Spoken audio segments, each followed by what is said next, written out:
Use o cupom de desconto Caio10 para 10% de desconto em toda a loja. Estou aqui com o meu treinador, o Justin. Ele tem várias credenciais aí, vocês vão gostar bastante dele. Ele é o cara que me treina já há 2 anos, que fez a minha última preparação comigo na dieta flexível e tudo mais. A gente vai falar um pouco sobre a progressão de cargas. Então eu vou começar o vídeo aqui e vai ser em inglês, eu vou colocar a legenda. Okay, Justin, so just introduce yourself, tell them what you do and how long you've been lifting and stuff like that. Okay. So, what I do, full time is I'm a physical therapist. I went to the same university that Caio goes to now, the University of Findlay. I got my bachelor's degree there in health science, and then went on and got my doctorate degree in physical therapy. So that's kind of what I do for my full-time job. But, I think a lot of you guys probably recognize me from some of Caio's shows that he did. What was that, last year already? Yeah, 1 year ago. Yeah, about a year ago, he got shredded. That was so I was working with Kyle a little bit, and I, run a little bit of a fitness company on the side. It's called Feathered Fitness, and I'm sure Kyle will link you guys if you want to check out the website or any information that I have put out. And I've also done some bodybuilding in the past as well. I've done a few shows. I've competed in a few different divisions. A couple heavyweight and a couple light heavyweight, I believe. And I've been training for a while. Let's see here. Probably 10 plus years now, actually. Dang. We're coming up on. How old are you right now? How old am I? I'm Yeah. 26 years old. 26, okay. Right now I'm sitting at about 199, somewhere in there. I'm actually cutting right now. Are you? So, Are you gonna do a show? just looking good for the summer. Yeah, I'm just trying to get beach ready first, and then we'll see. We'll see where that goes, and then maybe if that, you start getting that look, and then it kind of gets you hooked to step on stage again. But Sure.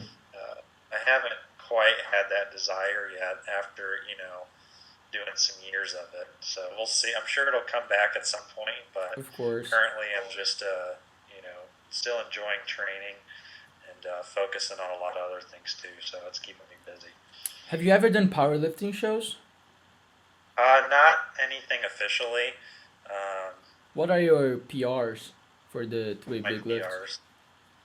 PRs. So I've benched like some of my all-time bests on the bench, and these aren't like strict Like competition? powerlifting rules, but I've done for reps. I've done 315, I think, 21 times once, Jesus Christ. and then I did 225, I think, 41 times once. Wow. And that was at a little bit different weight. I think I was closer to like 210 or 215. Gotcha. That's probably where I'm about my strongest. And then I've squatted, I think 500 is the most I've ever squatted. And then I'm not a big deadlifter. I've never been a Really? huge deadlifter. No. The most I've pulled probably is in the 400s, maybe mid 400s. I've never really been consistent enough with the deadlift, honestly, to.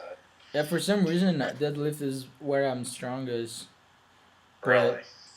I also do like once a week. Yeah, right. Okay, so I'll link your website down below for whoever wants to know like Justin, and if you want to hire him as a coach, I advise you to do that because shit's good. Like I got all my like PRs, like all my lifts went up a lot, and my physique and everything. Yeah, it was good, and everything with flexible dieting and all natural. So it's good Right. stuff. So I just want to talk to them a little bit about like progressive overload because I still think some of them don't really grasp the idea of really what it is. A lot of people think that progressive overload is like using a lot of weight with no good form, like all of a sudden and just getting hurt, or they think that a lot of people say that they cannot increase their weight in the lifts. They're like, I've been stuck in this way for so long, so like, how do I progress? So first of all, like, what is progressive overload? Like, what is the concept of progressive overload? Hmm. So to me, progressive overload means continually increasing your volume, each week, each month, and just consecutive. And it doesn't, like, I think a lot of people get focused on the concept of progressive overload only meaning the weight that you're lifting. Mm-hmm. And there's a lot of other factors that go into progressive overload besides the weight. You know, the weight's just one factor. Maybe you're not able to add weight on a certain day to get progressive overload that way, but you can get it in a lot of different other ways. One of those ways would be doing another set, maybe with the same weight. Well, if you didn't do that last time, then you're progressively overloading. You know what I'm saying? Yes. Another way would be doing an extra rep or two. Even Okay. though it's the same weight, you're still progressively overloading yourself in a different way than just adding weight. I think some other ways to progressive overload too are, maybe it's adding a different exercise, or maybe it's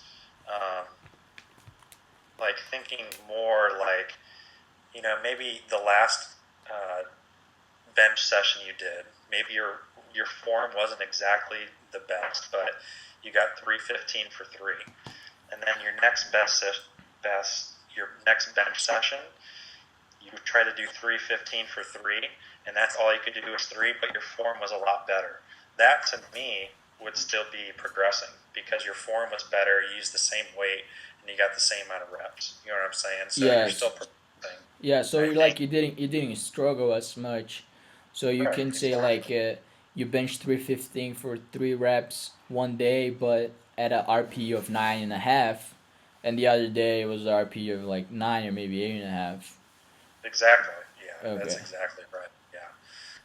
Other things too is, you know, the velocity that you're moving the weight. Maybe you slow down the reps slightly.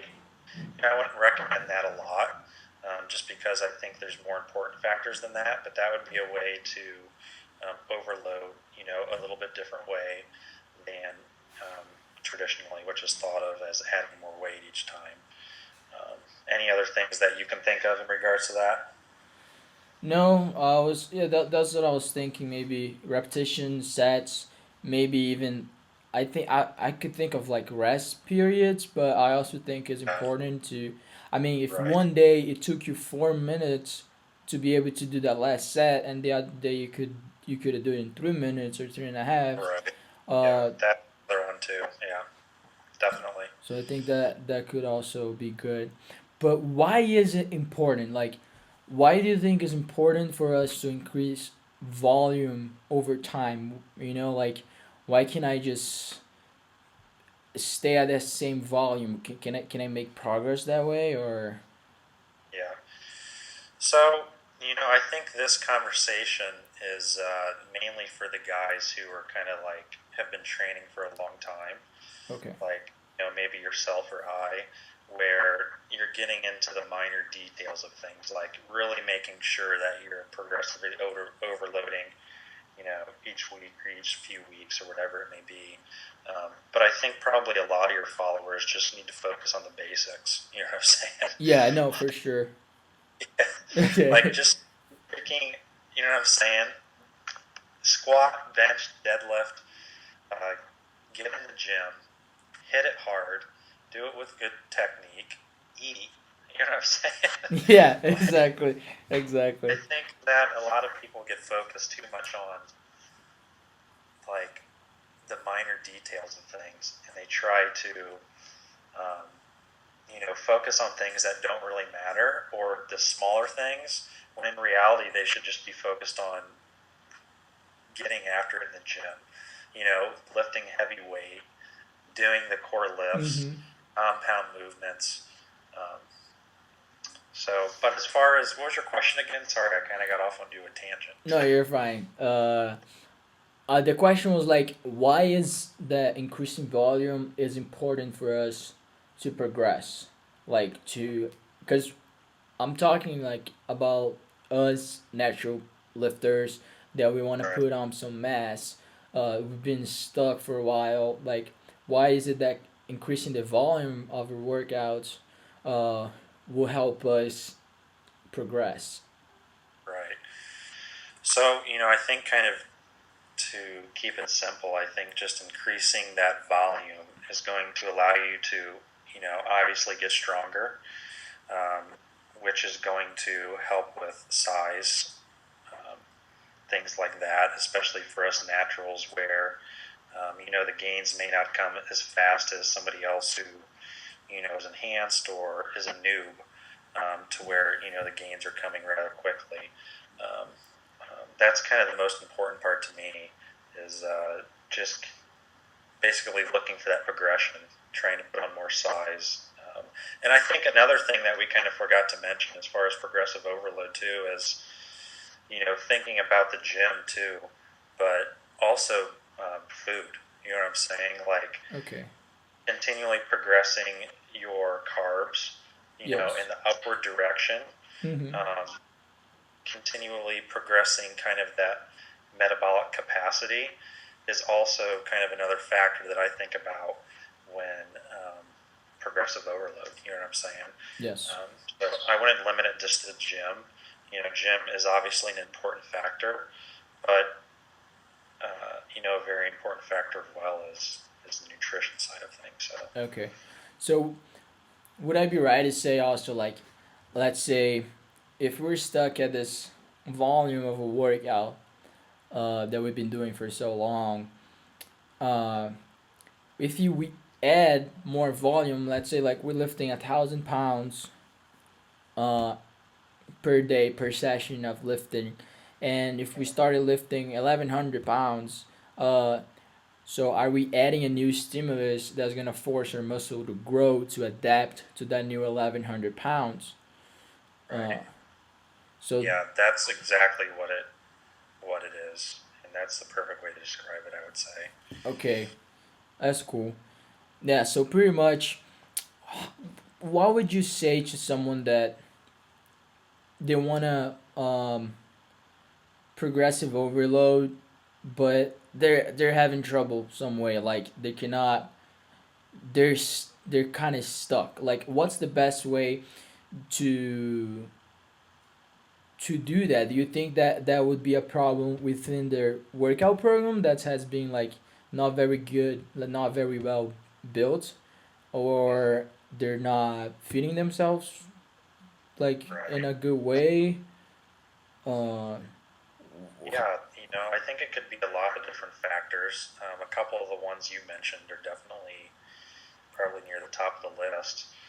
Maybe it's, increasing your carbs by 10, 15 grams for, to start that week and see if that gets you over the hump.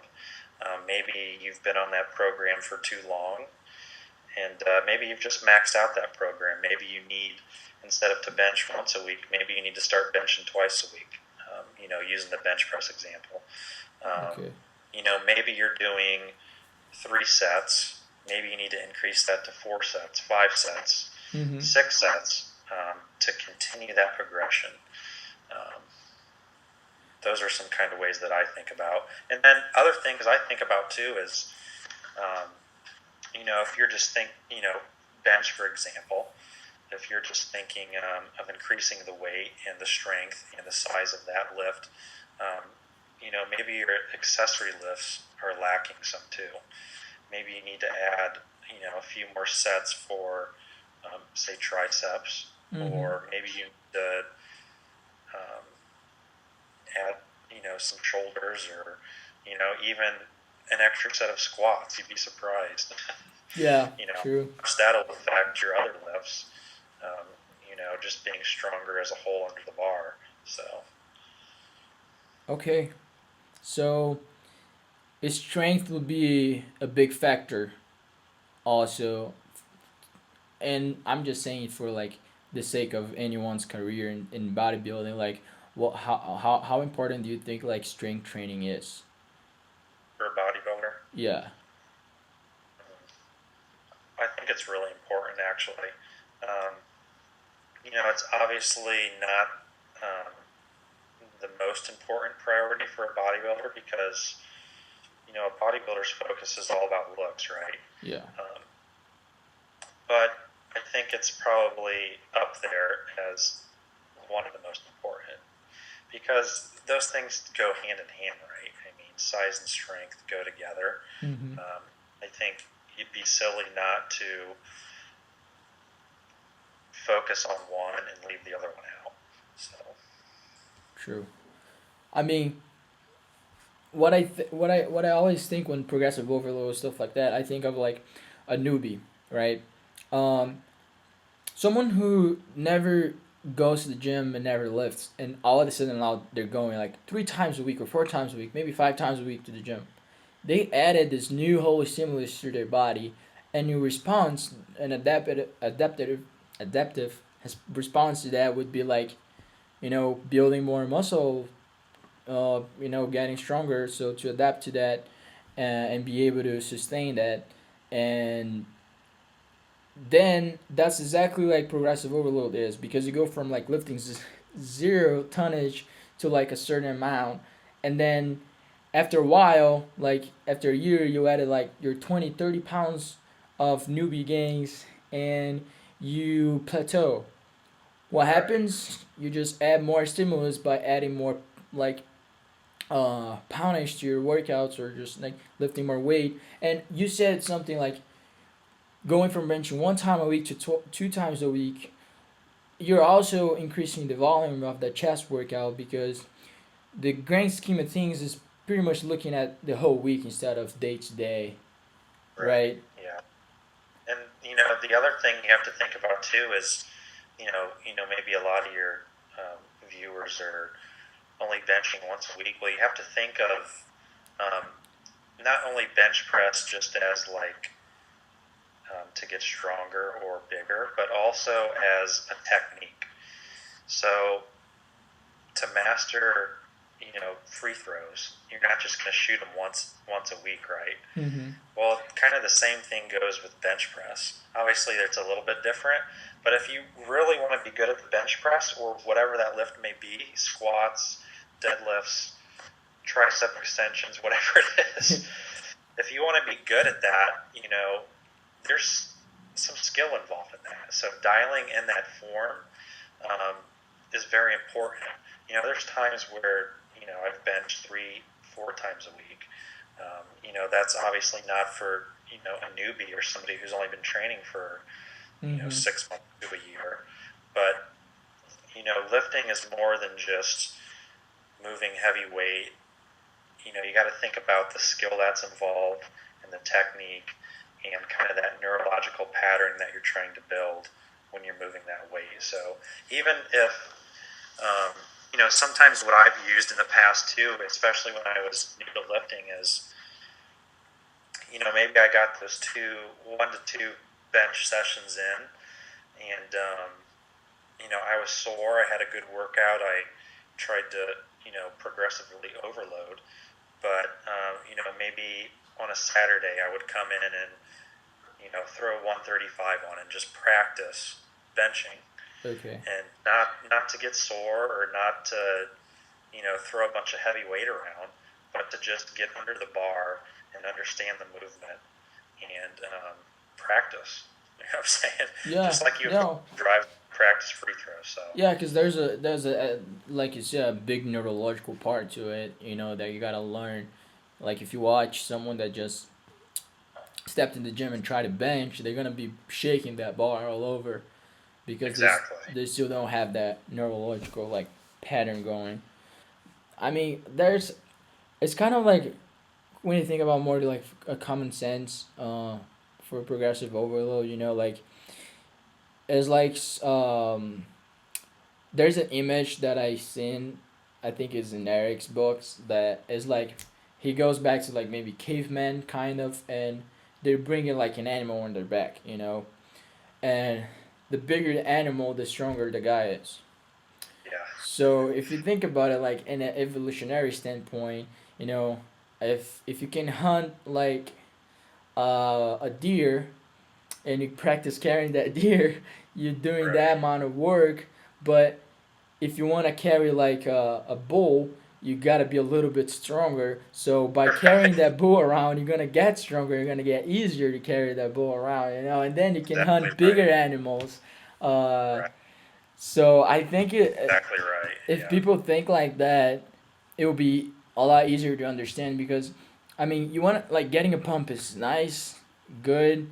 It has its applications, but Yeah. um, it's not all about that because a lot of people they want to get sore and feel like their Hmm. muscles hurt. But I mean, do you get sore often? Uh, Not a lot actually anymore. Once you start increasing the frequency of, you know, you and myself, we, hit body parts multiple times a week. Once you start doing that, um, the soreness kind of dissipates. But there are still times when I do get sore. Mm-hmm. Um, Yeah. but it's not like it is when you're only training chest. You know how it was. Yeah. You train chest once a week, and say you did it on Monday, You're gonna and I get mean you sore all the were time. sore until Thursday or Friday Yeah. because you did 40 sets of chest in one day, Yeah. and it's just kind of the old bro split, I guess. True. And then we just learn to separate that 40 sets in like 3 days a week. And then you do 12 sets 3 times a Right. week. Yeah, and Yeah. if you're think about it, if you're only doing, say you're doing 30 to 40 sets on that Monday for chest, well, if you could break that up into 2 days, maybe you can do 25 sets each day. That's still Mm, less than Monday, but that's still more total volume for the week. So true. I think that kind of Yeah, is the that's way to that's a explain. good point. And like you're also increasing the frequency, and so you probably train your muscles better and not get as sore. Like a lot of Right. people ask me like, how do you not get sore after leg day? Because like I train really heavy, but still I train 3 times a week, so my legs are kind of used to the beating. Right. Yeah, definitely. Okay, I think that kind of sums it up a little bit. To talk about Uh, progressive overload. Now, if you want to talk a little bit about if it fits your macros or the nutrition part of it. yeah, Um, definitely. What so do you want just tell me a little bit about you and how how'd you find if it fits your macros and why do you think that would work and how did it work and like to? Yeah. just explain to people that it's not just about eating junk all the Right. time and that you can get shredded doing that. Mm. I think that um, the nice thing about flexible dieting is that it's exactly what it sounds like. It's flexible. I think kind of the main point that I try to get across to people is if you can't see yourself, doing a diet for a year, 2 years, 3 years down the road, then it's probably not going to be the diet that you should be doing. Mm-hmm. Like if you can't sustain that diet, then I mean, what's the point? Exactly. Like you need to have kind of that. It's just like bodybuilding or lifting in general. It's a lifestyle. It's not something you do for 3 months and then stop. The same thing goes for the nutrition aspect of things. And what I think the best way to do that is through flexible dieting. It still allows you to get all those micronutrients in and good high quality foods, which you know is great. But what it doesn't demand you to do is eat chicken and broccoli for every meal. You know what I'm saying? Like, nobody wants to do that, and it doesn't taste Yeah. good. Have you ever done that in your bodybuilding career? uh,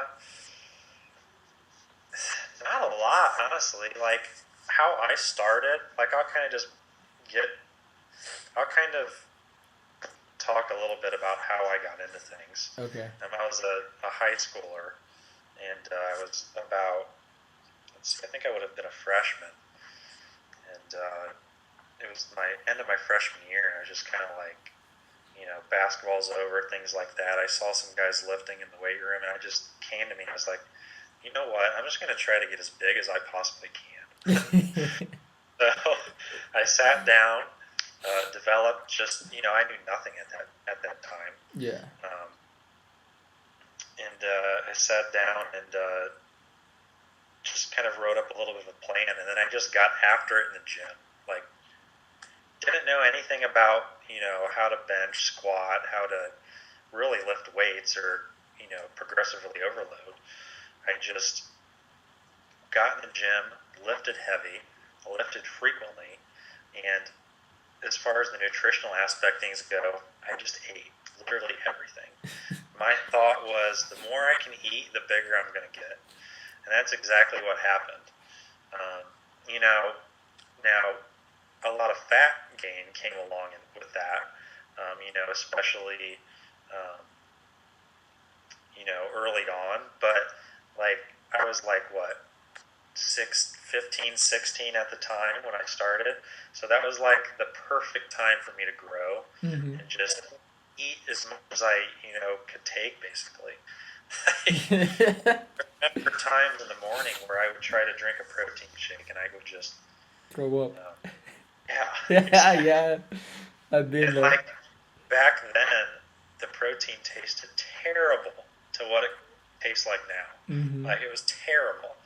So it was hard to get a protein shake down. Now it's like chocolate milk or whatever, so it's easy. But that was just kind of my natural instinct, was to, eat as much as I can, continue to, look bigger and stronger in the mirror, and then just kind of see that weight go up. Probably the good news for me was that, I started at, I was probably 5'10" and 155 pounds or whatever. And that was when I was a freshman. And I think my senior year I was, about the same height and about 190 pounds or a little bit more. Oh, damn. So, yeah. So over that kind of, 3 to 4 year span, I put on a lot of weight. And then from there, just continued to go. And I can even, we can put some pictures up to show how fat I did get. That's fine. I've seen your 240-pound bulk. Yeah, That was so crazy. then, I went into college and kind of did the same thing, honestly. I just continued to eat as much as I could, and I just lifted as heavy and often as I could. And at that time, I started to learn a little bit about how to lift and what I really should be eating and things like that. But it really wasn't until after I stopped playing basketball and I was about 240 pounds. Jeez. And I was fat, but I was still jacked. Yeah. And I still had a 4-pack probably. Okay. And at that point, I needed kind of something else to fall back into after basketball's over. So started just to do some research. Came across, some popular names like, Lane Norton and Alan Aragon, people like Eric Helms, people like that, obviously put out evidence-based stuff, and, went from there, did some research, and found out the flexible dieting lifestyle, and never looked back. And that's how you got shredded with flexible dieting? Like, you've never tried to diet before without flexible dieting? Yeah, I don't think I did. Well, you're lucky, dude. Well, actually, before MyFitnessPal and before my Macros Plus, I would type up all my foods in an Excel spreadsheet, Jeez. enter all the information in, and I would calculate it with an Excel spreadsheet to do flexible dieting. That's what I did for my first show. And that's crazy. You can imagine, yeah, it's easy now to scan with a barcode. But Yeah. try grabbing literally every package you eat, taking it to your computer, typing it in, and then letting the formulas calculate it. Hey, you should have sold that Excel sheet, man. Yeah, I probably still have it somewhere. I don't know. That's funny. But Yeah. okay, let me ask you just a question. So a lot of people say, what about the glycemic index of foods? How does that play a role into flexible dieting? Like, what do you Right. have to say about that? Well, honestly, the glycemic index doesn't really play any role in flexible dieting, honestly, because how many people are just eating carbs by themselves? Yeah. Anybody know that's doing that? Not really. So, at once you start eating other foods along with those carbs, then that's going to slow the digestion down, and the glycemic index isn't going to mean anything. Exactly. That's Um, that's what I usually tell people. Like the glycemic scale, it's like 50 grams of carbs per thing, and the people that were done like the study that were like fasted for right. hours too. Like Right. we only fasted in the morning when we wake up, so Mm-hmm. it doesn't really apply. So I mean, what people just have to stop thinking is that they have to eat junk food to do flexible dieting. I mean, it's just a way of counting the calories and the macros. Like you can eat your chicken and potato if you want, and do Mm-hmm. flexible dieting just in a flexible manner. You know, like you're just not gonna be bringing Tupperware to school. Right. You eat it when you Yeah. want, and I even remember like my first show when I was in the gym. I was getting ready, and started talking to you, and I had like 7 meals a day, and I'm like, "How many times do you eat a day?" And you're like, "3," and I'm like, shut the fuck up. And like, yeah, it's 3 times, dude. And I'm like, ah, well, okay. But, I'll never forget that day you texted me and said, "Hey, this is Caio, the Brazilian bodybuilder." hey, I wasn't going to remember me, you know? Yeah. But like, another thing about flexible dieting, let's say, well, we count all the protein basically that we eat, right? So we're not Right. only counting like animal sources of protein. So how is that? Is that good? Is that bad? Do we have to take that into account when we calculate our macros? Mhm. Yeah, I don't think you really have to. Um, so a lot of us are probably eating more protein than what we actually need, you know, to build muscle, and that's fine. I don't think there's any harm in, eating a little more than what's needed, to a certain extent, obviously. But as far as kind of the sources of protein go, I think it does matter a little bit, but I think it's more kind of if you're on either side. You know what I'm saying? If you're only getting say you're vegetarian or vegan or something, then Mm-hmm. obviously it's gonna affect you a little bit more. But if you're just like you and I am, and we eat meat and things like that, as long as you're getting at least somewhere between 20 and probably 50 grams um, a meal of a little bit higher quality. As long as that's mixed in with other sources, I don't think that's going to affect really gains at all. Um, Okay. And what do you have to say about like, so we don't eat every 3 hours, and maybe I eat like, because a lot of people say you need to eat protein throughout the day. So if we only have 3 or 4 meals, how is that gonna impact yeah, maybe muscle protein right, synthesis or something like that? right. So I would say, kind of the first thing I always say is, whatever fits your schedule and what you're going to be able to stick to, that's going to be the best plan.